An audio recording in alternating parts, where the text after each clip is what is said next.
নমস্কার, আমি আজকে একদম একটি ইউনিক আর লোভনীয় রেসিপি নিয়ে আপনাদের কাছে হাজির হয়ে গেছি।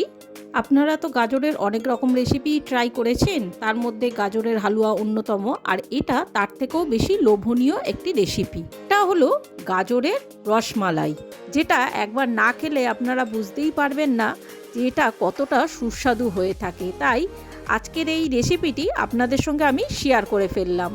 তাহলে চলুন দেখা যাক। এখানে আমি 500 গাজর ভালো করে জল দিয়ে ধুয়ে এরকম ছোট ছোট করে টুকরো করে কেটে নিয়েছি। এবারে একটা মিক্সার জার নিয়েছি, নিয়ে এর মধ্যে আমি গাজরগুলোকে ঢেলে দেব। এখানে আমি হাফ গাজর দিলাম, দিয়ে এবার এর মধ্যে কিছুটা আমি লিকুইড দুধ দিয়ে দেব। দিয়ে এবার ঢাকা দিয়ে এটাকে একটা আমাদের মিহি পেস্ট বানিয়ে নিতে হবে। দেখুন আমাদের মিহি পেস্ট গাজরের বানানো হয়ে গেছে। এবার এটাকে আমি একটা বাটিতে ঢেলে দেব। দিয়ে এবার বাকি যে গাজরগুলো ছিল সেগুলোকে ওই একইভাবে সেম পদ্ধতিতে আমি ওইটাকেও একটা পেস্ট বানিয়ে নেব। আমাদের সমস্ত গাজরের পেস্ট বানানো হয়ে গেছে। এবার এইটাকেও ঢেলে নিয়ে এবার এই সমস্ত গাজর থেকে আমি এখানে 3-4 চামচের মতো গাজরের পেস্ট একটা আলাদা বাটিতে তুলে রাখলাম। রেখে এবার অন্যদিকে গ্যাসের মধ্যে একটা কড়াই বসিয়ে তার মধ্যে আমি 2 চামচ ঘি দিয়ে দেব। দিয়ে এবার সেই গাজর বাটাটা এর মধ্যে দিয়ে দেব। গাজর বাটাটা দিয়ে এবার খুব ভালো করে ঘিয়ের সঙ্গে আমাদের 2 মিনিট এটাকে ভালো করে নেড়ে এবার এর মধ্যে আমি এক এক করে এখানে আমি হাফ কাপ সুজি দিয়ে দেব। আর যে বাটিটায় সুজি দিয়েছিলাম ওই বাটিরই হাফ বাটি আমি এর মধ্যে চিনি দিয়ে দেব। দিয়ে এখানে আমি 1 কাপ লিকুইড দুধ দিয়ে দেব। দিয়ে এবার খুব ভালো করে এগুলোকে আমাদের একসঙ্গে মিশিয়ে নিতে হবে। সমানে মিশিয়ে এবার এটাকে আমাদের সমানে নেড়ে যেতে হবে। এবার নেড়ে নেড়ে এটাকে আমাদের একটা আটা মাখার মতো একটা ডো আমাদের একটা বানিয়ে নিতে হবে। দেখতেই পাচ্ছেন এটা অনেকটাই শক্ত হয়ে গেছে। যেহেতু এর মধ্যে সুজি দেওয়া আছে তাই এটা আরেকটু ঠান্ডা হলে আরেকটু শক্ত হয়ে যাবে। তাই এই সময় আমি গ্যাসটা অফ করে একটা প্লেটের মধ্যে এই সমস্ত গাজরটাকে আমি তুলে নেব।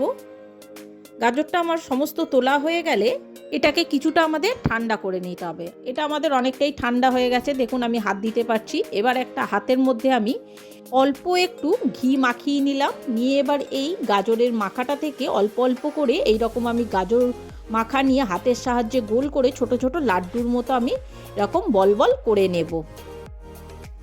যে যেরকম সাইজের করতে পারে। আমার সমস্ত গাজরের বলগুলো রেডি করা হয়ে গেছে। এবারে ফুটো ফুটো যে জালিদার থালাগুলো সেই থালা আমি একটা নিয়ে নিয়েছি। নিয়ে এর মধ্যে কিছুটা ঘি মাখিয়ে দিলাম যাতে এগুলো সহজে জড়িয়ে না যায়। দিয়ে এবার সেই গাজরের বলগুলো এখানে আমি কিছুটা বল এর মধ্যে দিয়ে দিলাম। আর অন্যদিকে আমি আগে থেকেই একটা পাত্রে জল গরম করতে বসিয়ে দিয়েছিলাম। এবারে থালাটাই গরম জলের উপর বসিয়ে একটা ঢাকা দিয়ে আমি অন্তত 10 মিনিটের মতো এটাকে ভাপাবো। 10 মিনিট পর ঢাকা খুলে দেখতেই পাচ্ছেন এগুলো অনেকটাই সাইজে বড় হয়ে গেছে। আমি সেকেন্ড বারও সেই একই পদ্ধতিতে আমি বাকির বলগুলোকে ভাপিয়ে নিয়েছি। দেখতেই পাচ্ছেন ভাপানোর পর এগুলো কতটা বড় হয়ে গেছে সাইজে। এবারে এগুলোকে ঠান্ডা করে নিতে হবে। অন্যদিকে আমি গ্যাসের মধ্যে একটা কড়াই বসিয়ে তার মধ্যে আমি 1 লিটার দুধ আমি দিয়ে দিলাম।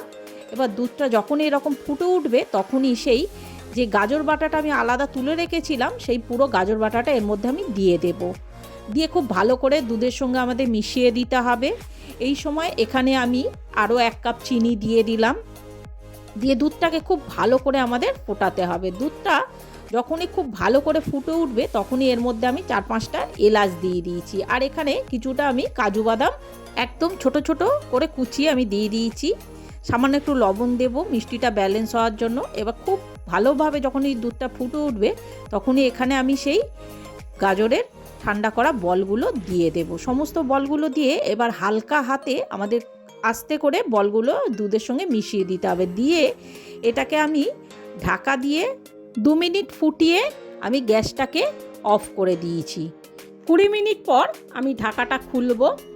দেখতেই পাচ্ছেন আমাদের গাজরের রসমালাইগুলো কতটা বড় হয়ে গেছে সাইজে আর কতটা লোভনীয় দেখতে হয়েছে দেখুন।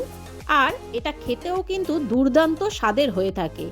একবার যদি আপনারা এই রেসিপিটি দেখে এই গাজরের রসমালাইটা আপনারা ট্রাই করেন তাহলে দেখবেন এটা কতটা অপূর্ব স্বাদের হয়ে থাকে। তখন আর গাজরের অন্য রেসিপিগুলো বাদ দিয়ে এই রেসিপিটি আপনাদের বারবার করতে ইচ্ছা করবে। আর এটা খেতে কিন্তু দুর্দান্ত স্বাদের হয়ে থাকে, যেটা বাচ্চা থেকে বড় সকলেই কিন্তু খুবই উপভোগ করে খাবে এই রেসিপিটি।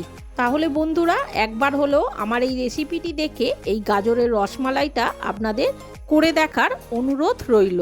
একটা আপনাদের কেটে দেখাচ্ছি, দেখুন ভেতর থেকে কতটা রসালো আর কতটা নরম হয়ে থাকে এই রসমালাইটা, কত সহজেই এটা কেটে যাচ্ছে দেখুন। তাহলে বন্ধুরা বুঝতেই পাচ্ছেন দেখে এই গাজরের রসমালাইটা কতটা লোভনীয় খেতে হবে। তাহলে আর দেরি না করে ঝটপট আপনারাও বানিয়ে ফেলুন গাজরের রসমালাই। আর অবশ্যই আমাকে কমেন্ট করে জানাবেন আমার এই রান্নাটি আপনাদের কেমন লেগেছে। তাহলে বন্ধুরা আমার এই রেসিপিটি যদি আপনাদের ভালো লেগে থাকে তাহলে অবশ্যই আমার চ্যানেলটি সাবস্ক্রাইব করে একটা লাইক, কমেন্ট আর শেয়ার করে দেওয়ার অনুরোধ রইল। তাহলে বন্ধুরা আজকের মতো আমার এই ব্লগটা আমি এখানেই শেষ করলাম। দেখা হচ্ছে আর একটা নতুন রেসিপির সাথে আর একটা নতুন ব্লগে। ততদিন আপনারা ভালো থাকবেন, সুস্থ থাকবেন। নমস্কার।